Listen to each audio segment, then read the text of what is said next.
Thanks for tuning into Samba TV's webinar, part of our State of the Viewership series. Today we'll be discussing some viewership trends and insights featured in our latest State of Viewership report that covered Q1 of this year. And we'll also share some tips for how to plan for post-pandemic viewing behavior. For those of you who don't know me already, I'm Dr. Jeff Silverman, Director of Data Science and Analytics here at Samba TV, where I dig into viewership data every day to uncover trends and share insights to help advertisers better understand their audiences. And joining me today is Becca Fine. Hello, I'm Becca Fine. I'm an Associate Director of Media Insights here at Samba, and I specialize in measurement and analytics for clients to better understand the impact of their media. Just a few housekeeping items before we jump in. First off, we encourage questions. Feel free to submit those through the Zoom Q&A feature, and then we'll have some time at the end to answer them. And then also we'll be doing a bit of live polling today to prove to you that we are here live. This is not pre-recorded. When we get to a polling question, you'll see a prompt from Zoom with multiple choices. Feel free to answer those if you'd like to participate. And so to kick things off, I'm going to take you through a quick overview of what we do at Samba TV to give you a better understanding of how we're able to gather these viewership insights and results. And so here at Samba, we're able to gather viewership data through our proprietary automatic content recognition, or ACR technology. This technology sits inside 46 million global smart TV devices, and it analyzes all the viewing that's taking place on the TV. So whether it's coming through a gaming device, an OTT device, traditional linear cable, or whatever path that gets content to your TV screen, our technology is processing it and understanding it. And we also understand how this data connects to the digital world through our device graph, which is matched to our TVs on a one-to-one basis. And this creates the connective tissue between all the ways that people consume content via smart TVs as well as their digital devices. And this graph then allows us to provide deduplicated targeting and measurement across all of these platforms. Now, to make sense of all this data, we've created research panels across the globe to project household-level TV viewership to entire countries. We have panels in the UK, Germany, US, Australia, and we just launched Canada as well. Our panels are balanced geographically and are built to reflect the changes in modern TV viewership, so we can account for cord cutters, cord shavers, and light TV viewers, in addition to those heavy linear TV viewers who are driving up the frequency curves for brand advertisers. And so now that you know just a little bit about how Samba's TV data are created, Becca's going to take you through some of the global trends that we've been seeing this year so far. Great, thank you, Jeff. Let's jump into some of the trends that we've seen this quarter. So across each of the different markets we analyzed, so the US, the UK, Germany, and Australia, we saw decreases based on both the number of TV viewing households along with total minutes of linear viewed in Q1. So you can see that the US saw the steepest drop off across both metrics, so down 10% based on household reach and 14% based on minutes of TV viewed. Australia was pretty in line with the US there, and then the UK and Germany saw more moderate drops within the about 1 to 3% range. Looking at daily household reach month by month, that's the purple line here, you can see that every month since November has seen progressively lower household tune-ins. So in November, about 56 million households watched TV each day on average, and that number dropped to 48 million in March. And if you look at the number of minutes viewed, you can see that the story is pretty similar in that consumption was down each month from November to February. But we did see a slight uptick in March, which we thought was likely related to people watching TV for longer periods during March Madness games. Now it's time for our first polling question here, so please respond to the prompt in Zoom. And the question is, which US network actually saw an increase in household viewership in Q1 2021 as compared with Q4 2020? Was it VH1, Fox, CBS, or ESPN? All right, the votes are coming in. People seem to think it was ESPN for the most part.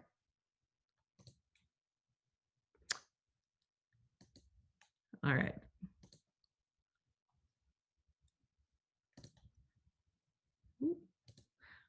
But the answer was actually A, VH1. So you can see that almost every network was down in Q1, but I guess people still needed their RuPaul's Drag Race.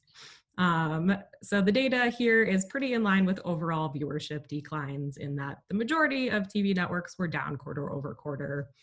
But then in addition to VH1 and a handful of other sort of music lifestyle networks like BET Soul and Nick Music, there were some sports networks like NHL and NBA that saw increases which corresponded with those sports seasons.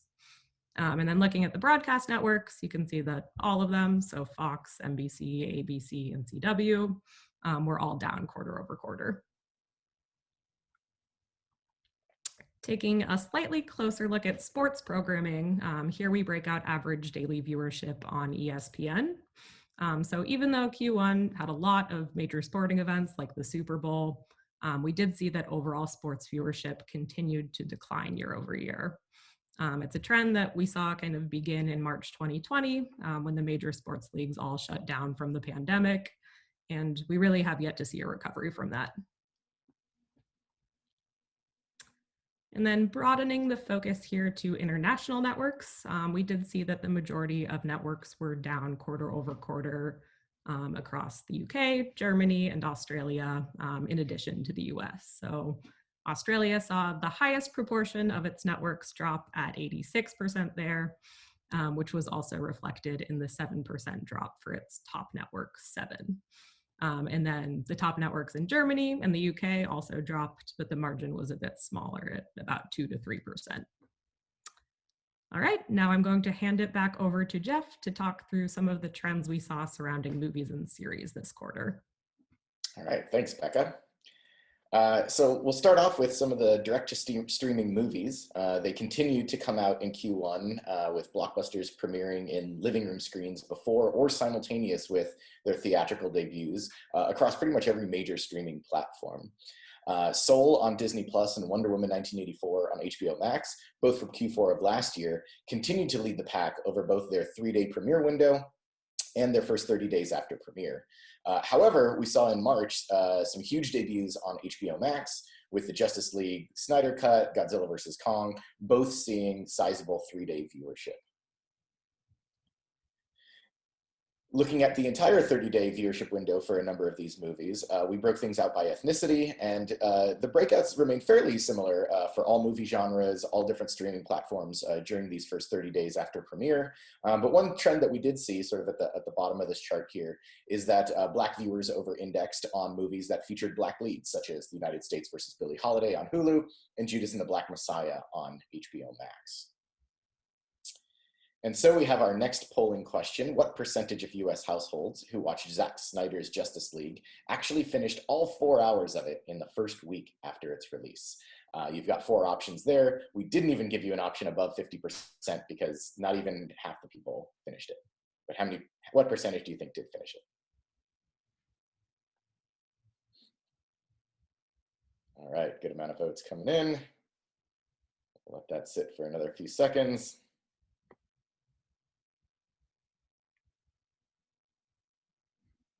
All right, looks like it's settling down. And so people are thinking 27%, and the actual answer is, there we go, 36%. So 36% of the 2.2 million US households who watched it in the first week actually finished all 4 hours of it. So right around 1/3 of US households. I did finish it, but broke it up into little chunks, but finished it in one evening at least. Anyway, moving on. So looking at some of the popular streaming series from the quarter and focusing specifically on Disney Plus and the Marvel Cinematic Universe, WandaVision was the first entry into that, and really delighted fans, got people really interested. And then toward the end of the quarter, they followed that up with The Falcon and Winter Soldier, which debuted to that eager fan base ready to continue soaking up that content. Looking at the season overall for these two shows, WandaVision saw a US season average of 1.2 million households per episode, while The Falcon and the Winter Soldier had an average of slightly higher 1.5 million households per episode. And so now I'll hand it back over to Becca, who's going to dive into some of our results around linear and CTV ad performance. Great, thank you, Jeff. So looking at linear ad impressions in Q1, you can see that they were down year over year across the US, UK, and Germany. And looking at quarter over quarter, you can see that they were also down from that perspective as well. So this says to us that the industry has not quite returned to pre-pandemic levels, and this shift away from linear will probably continue into the post-pandemic landscape, particularly since streaming and time shifting are seeming like pretty permanent behaviors. And for our last polling question of the day, what do you think was the only industry that showed an increase in US linear ad impressions in Q1 2021 as compared with Q1 2020? Was it travel, pharmaceutical and medical, government, or auto parts and supplies? All right, the votes are coming in. Looks like pharmaceutical and medical is in the lead. Give it a couple more seconds. Ooh. All right, so people seem to think it was pharmaceutical and medical. And the answer is actually D, auto parts, supplies, and services. So we attributed this to the pandemic, like many things, in that people were trying to avoid public transportation while also saving costs and buying used cars instead of new ones during the recession. And looking at ads even more granularly here, we also looked at who the top linear advertisers were in Q1. So you can see that the #1 linear ad brand for each country was a TV network. So Discovery in the US, ITV in the UK, and ProSieben in Germany. So this was a global trend that we saw emerge as networks continue to highlight their programming and try to reach new audiences. So switching the focus from linear to digital advertising, we did see that ad revenue for digital was up 21% in Q1 2021 as compared with Q1 2020. So from a dollars perspective, that meant that $26.2 billion were spent on digital this quarter, meaning that it accounted for 19% of all internet advertising revenue. In terms of CTV specifically, we also analyzed advertising by device. So looking both at Q4 2020 and then also Q1 2021.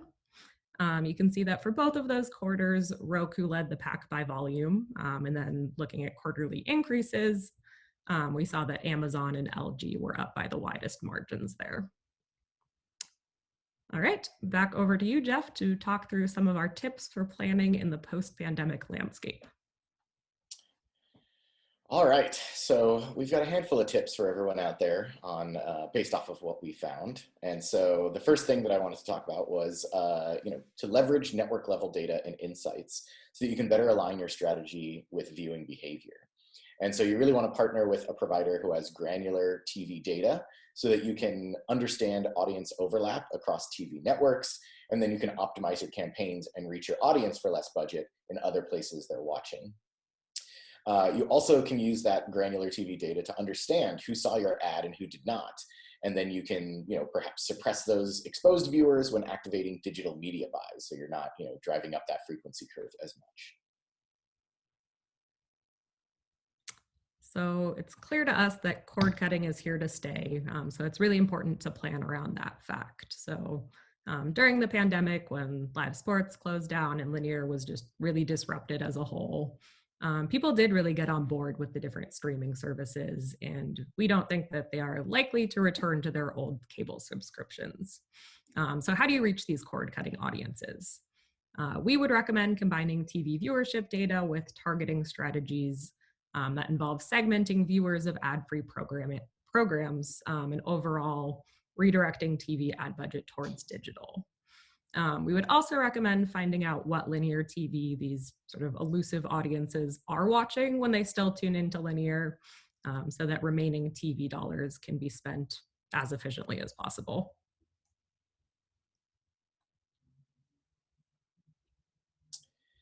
And so I think we need to rethink TV tentpoles, sort of linear TV in general, but especially big tentpoles. We've seen declining viewership continue this year with big TV tentpoles. The Super Bowl, which was down 15% year over year. The Grammys, for example, was down 46% year over year. And we really think that this trend is going to continue pretty much across all live sports and award shows and major live TV tentpole events. And besides the declining viewership, tentpoles have other challenges for advertisers, such as limited inventory. Plus, they're super expensive, right? I mean, how many brands can afford $6 million for a single 30-second spot during the Super Bowl? Not many. But luckily, there's a smarter approach to tentpoles that you can take, and you just need to leverage TV data to do it.